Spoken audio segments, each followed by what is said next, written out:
সাধারণ বেশে বাজারে। সকাল 10টার সময় জেলার দাপুটে আইপিএস অফিসার প্রিয়া শর্মা একটি সাধারণ লাল শাড়ি পরে সাধারণ মেয়ের মতো বাজারে ঘুরতে বেরোন। তিনি চেয়েছিলেন পুলিশের অগোচরে শহরের আইন শৃঙ্খলা পরিস্থিতি পর্যবেক্ষণ করতে। হাঁটতে হাঁটতে তিনি এক 55 বছর বয়সী বৃদ্ধের সিঙাড়ার দোকানের সামনে দাঁড়ান।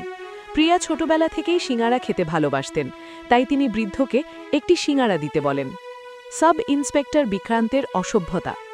প্রিয়া যখন সিঙাড়া খাচ্ছিলেন তখন সেখানে মোটরসাইকেলে করে আসেন সাব ইন্সপেক্টর বিক্রান্ত।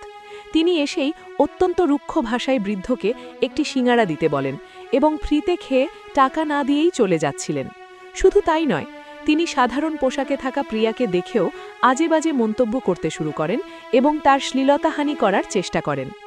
বৃদ্ধ এবং প্রিয়ার ওপর অত্যাচার। বৃদ্ধ যখন সাহস করে সিঙাড়ার টাকা চাইলেন তখন বিক্রান্ত রেগে গিয়ে বৃদ্ধকে এক জোরে থাপ্পড় মারেন। প্রিয়া এর প্রতিবাদ করলে বিক্রান্ত তাকেও থাপ্পড় মারেন এবং রাগের মাথায় বৃদ্ধের সিঙাড়ার দোকানটি লাথি মেরে উল্টে দেন। প্রিয়া শান্ত থেকে বলেন যে তিনি এর রিপোর্ট করবেন, কিন্তু বিক্রান্ত তাকে ধমক দিয়ে চলে যান। বৃদ্ধ প্রিয়াকে বলেন যে ওই পুলিশ অফিসার খুব প্রভাবশালী এবং তার বিরুদ্ধে গিয়ে কোনো লাভ নেই।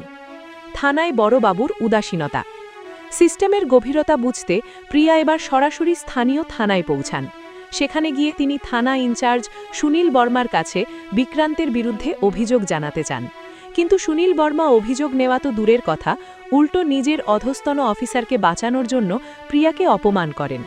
যখন প্রিয়া আইনের কথা বলেন তখন সুনীল বর্মাও তাকে একটি থাপ্পড় মেরে থানা থেকে বের করে দেওয়ার হুমকি দেন। আসল পরিচয় এবং শাস্তি। পরের দিন পুলিশ সদর দপ্তরের সব পুলিশ কর্মকর্তাদের নিয়ে একটি মিটিং ডাকা হয়। সেখানে প্রিয়া শর্মা তার আইপিএস ইউনিফর্মে উপস্থিত হন। তাকে দেখে বিক্রান্ত এবং সুনীল বর্মার মুখ ফ্যাকাশে হয়ে যায়। প্রিয়া সবার সামনে তার মোবাইলে রেকর্ড করা আগের দিনের সব অডিও প্রমাণ হিসেবে পেশ করেন, যেখানে তাদের দুর্নীতি এবং অত্যাচারের প্রমাণ স্পষ্ট ছিল। প্রিয়া ঘোষণা করেন যে ক্ষমতার অপব্যবহার এবং সাধারণ মানুষের ওপর অত্যাচারের জন্য তিনি সুনীল বর্মা এবং বিক্রান্তকে চাকরি থেকে বহিষ্কার ডিসমিস করছেন। তাদের বিরুদ্ধে ফৌজদারি মামলাও দায়ের করা হয়। পরের দিন প্রিয়া আবার সেই বৃদ্ধের দোকানে যান, যেখানে বৃদ্ধ এখন শান্তিতে দোকান করছেন।